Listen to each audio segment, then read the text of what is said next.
Hello, everybody.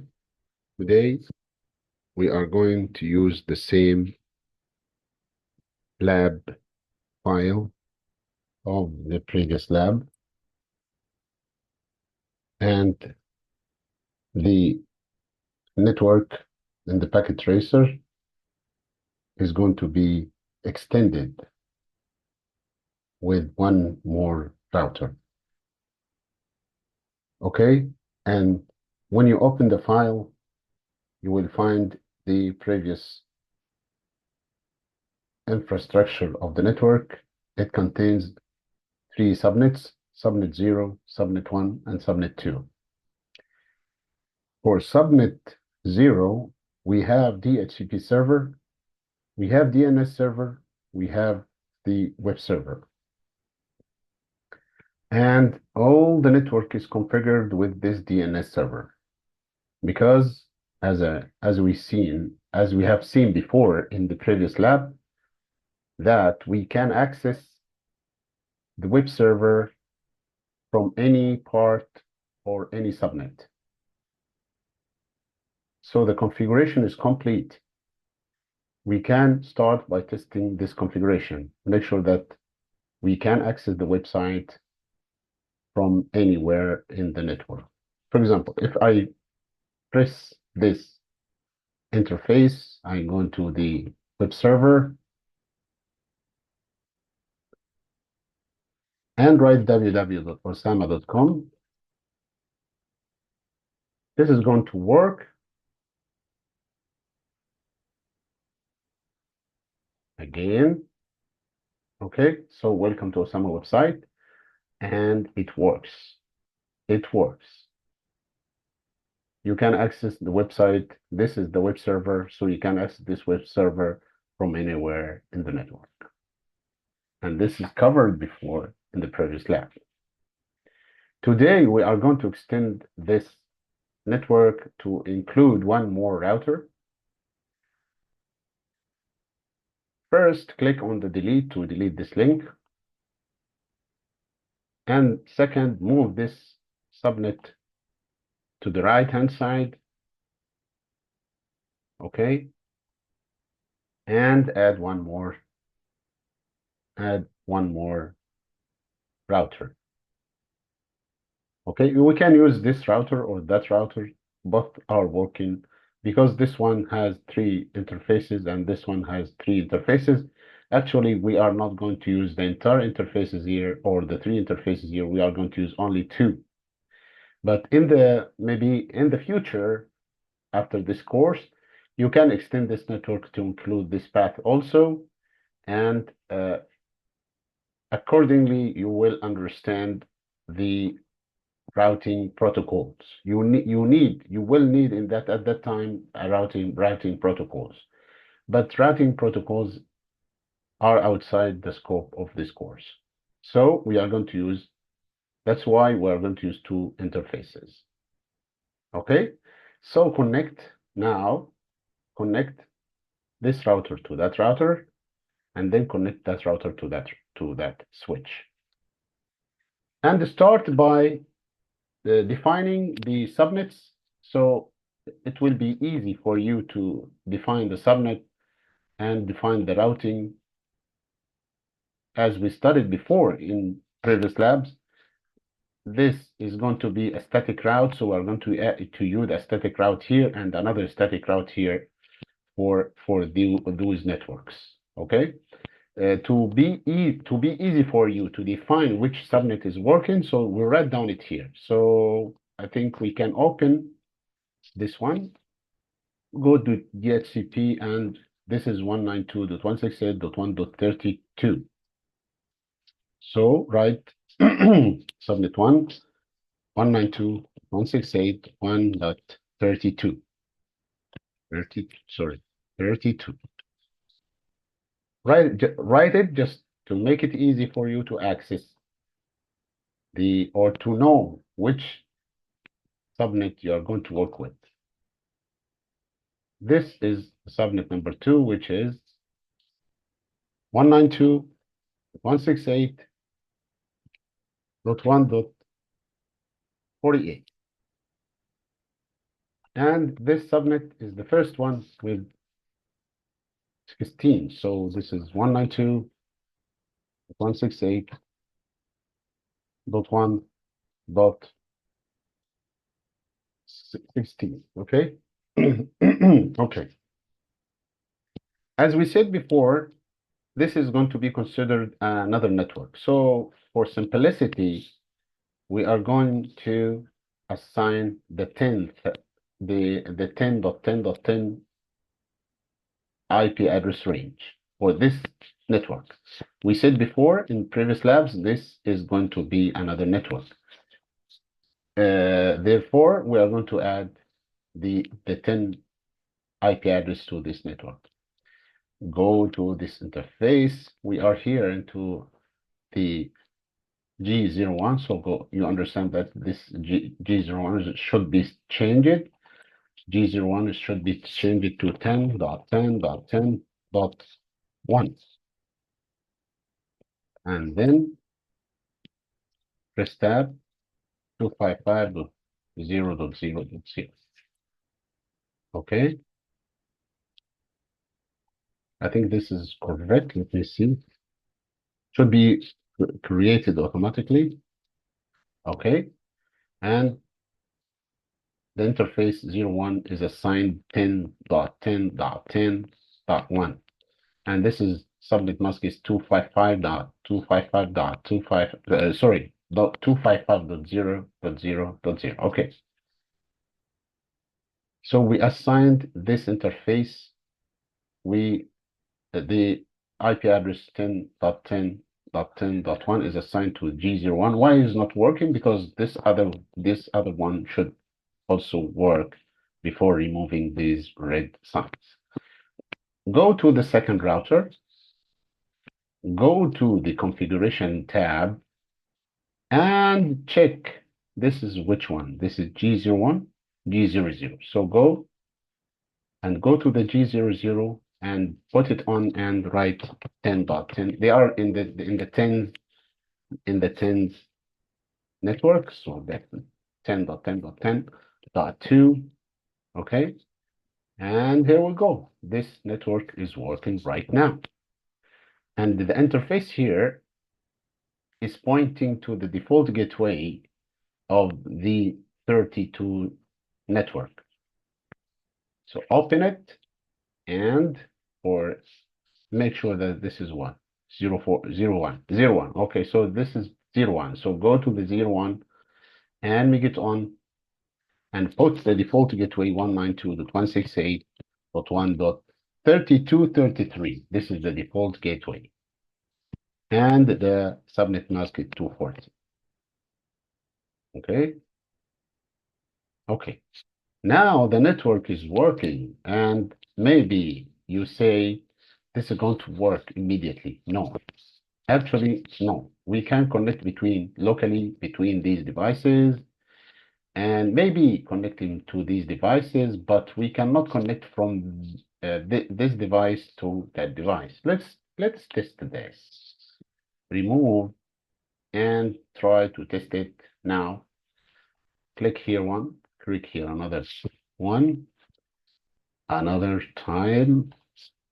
Yeah, successful. So this is successful because these guys know exactly which gateway, and the router receive the packet from that gateway and get it outside of the other interface because it knows which for each interface which subnet is connected. But to connect from that device or that network to that network, this is impossible right now because the packet is going to pass through this external network and it needs some configuration. The configuration means here is to add, the configuration means is to add static route. Well, let's add a static route. Go to the interface of this router, go to the CLI and add the IP route. The IP route for this, whatever coming from whatever traffic coming from this subnet is going to be going through this interface. Okay, so that's the idea, is to look at the right hand side. You are on the left hand side, you look at the right hand side, see which subnet, and then which interface is connected to that router. So IP route, and write the network address, which is 192.168.1.32, 32, sorry, 32. And the subnet mask 255.255.255.240. And the interface is 10.10.10.2. We know this is 2. And enter. Okay, so we did that here. But in that router, this interface is going to receive from 2 different networks. So here we need to add 2 routes, 2 static routes. So open the router, the CLI of that router, and add the interface, the static route for each of these subnets. Let's add to the first one, to the top, okay? To the top, okay? Here we write IP route of 192.168.1.48. Sorry, yeah, exactly, 48. And the subnet mask is 255.255.255.240. And the interface is 10.10.10.1. Okay, this is the first IP route. Another IP route, or just to change the last one to the other subnet to include this subnet, which is 16 subnets. Just write this is 16, and here is the same interfaces. They are connected to the same interface. So here, write enter, and that's it. We successfully configured the 2 routers. We configured this router with 2 routes, and this router was only 1 route, and it should work right now. So we can make it faster. Just to click here one time and try to check again for each of these networks if the connection is working or not. Is not working. Another time is not working. Another time is successful. Okay, so the connection between this subnet and that subnet is working. And let's try from that to that. Successful immediately. Okay, successful immediately. Okay, so now we have a good network with 2 routers and the 3 subnets. Okay, we covered actually covered before how to configure 2 routers and 2 subnets. This time we configured the network with 3 different networks and 2 routers. Now we are going to use some utilities here where is useful in the networking. For example, the first one here to work with, and we're going to work with it many times, is going to, for example, PC4. Look at the PC4, and we know that PC4 is 36. And go from here, make sure that you are connected to 36 from the command. Just ping 192.168.1.32, okay? And reply. This means it's working. It's working. The communication between PC4 and the current PC0 is working. The local PC0 is working. The communication is working. So the first utility here is ping, and we know now how to use it. Now, sorry, this is what happened. Open it again. For the second utility here, the trace route. Okay, let's close this for a bit and understand what is trace route. Trace route means it gives you all the routers or the interfaces in the path between the source PC and the destination PC. So when we write traceroute, we understand now because we see how many routers in the path, but in real world application, you are in Dubai and you traceroute a server in America. This is going to give you very long list of router interfaces. We call it router hops or hops. Hops means an interface of a router. Okay, go to the PC, this PC, and write traceroute between this PC and the same PC here, which is PC0 to PC4, and see the list which is going to appear in this traceroute. So trace RT is written like this, and then followed by 192.168.1.32, and right. The interface here is passed, 32 is passed only by only one trace, which is from 32 immediately to 32. Okay, I think we are missing something here. This is the IP address. We are in actually 23, sorry. We are in 23. My objective. So ping was was not right. This is 36. So the ping was pinging itself. So ping again should be not to itself, but to 192.168.1.36. This is PC4. So its reply and is working. Okay, let's do trace route again. Trace RT again between 192.168.1.36 and the 23, which is current PC, is PC0. And we understand it is not 32. I am confused, always confused between 32 and 23.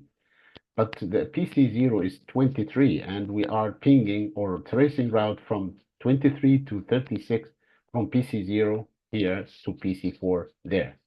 Okay, so let's write and see. Oh, this is longer list because we were tracing route between the device and itself, but now we are tracing the route between PC0 and PC4.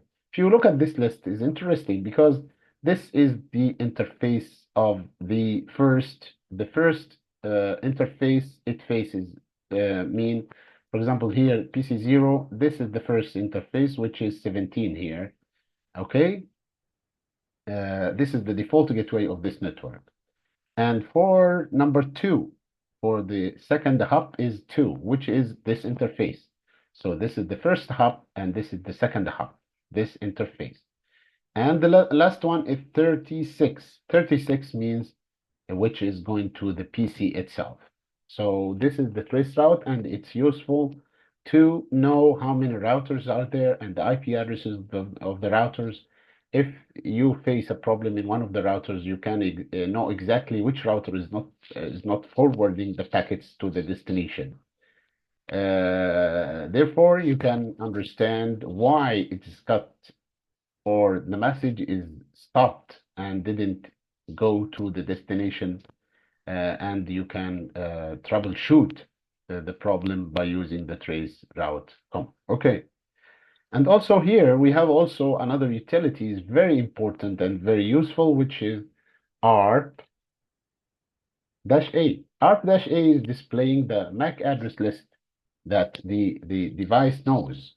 So it knows only 17, which is the interface of the default gateway. 17 is this interface. So if you look, just wait for a moment on the router, go to the right-hand side, you will find 17 IP address. Okay, I think we can make it like this. Okay. Yeah, to the right-hand side, you will find MAC address. The first interface is, you can read it because I cannot point with the mouse. 00 is up, and its IP address is 17, and the MAC address is the last four digits are 5401. 5401. To return back to the interface again, you will find this is the 5401. This is the address of the the MAC address of the interface. Okay. Okay. Okay. So the last utility here is netstat. Okay, so returning back to arp-a, arp-a is displaying the MAC address table, the MAC address table. We can also use the same utility, not the same utility. Actually, we are using two different, totally different utility, which is show MAC address table. MAC address table is going to show the MAC address table here. We have 01 and 03, and these are E4 and 01. Okay. This is the MAC address table, and the MAC address table for the switch is useful because it knows exactly which interface is connected to which computer. And immediately, if any packet coming to the computer, it forwards this packet immediately to the computer. Okay. Okay, let's see the last utility, which is not netstat. Yeah, netstat. Netstat. Okay, netstat doesn't have any connection, active connection. Let's see if we can add another, make a connection between this device. Okay, let's make a connection between this device and the web server. It's going to use DNS, so that's why www.osama.com. Then go. Okay, we use something here, so we can open again the command prompt and then use netstat again and see that we have a connection, and this connection is closing right now. It's a TCP connection. So netstat lists all the open connection between the device and the internet. Internet means whatever connection is connected to the internet, like TCP or local or whatever connection, it will be displayed as a list here. I think you can understand now the list is small, is not big list, but it's, because we are working in Packet Tracer, but in the real world example, you are going to see pretty large list and with lots of connections types here and lots of states like active, closing, and so forth. Okay. So why we need netstat? We know exactly the computer is doing connection with which computer, which address, and which connections are active, which connections are closed. And you see here, we have here the port number 80, which is which defines that the connection was to the web server.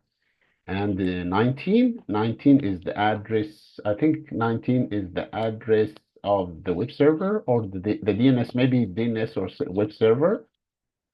Okay, let's see. We can see the address of the web server. I forgot actually. It's 19. Okay. Okay, so 19. So this is the web server and the port number 80. And also here for 23 is the computer itself, and it creates a random port number here for the communication between itself and the web server. Okay, and that's it for today. Thank you very much. I'm looking forward to see you soon, inshallah. Assalamu alaikum wa rahmatullahi wa barakatuh.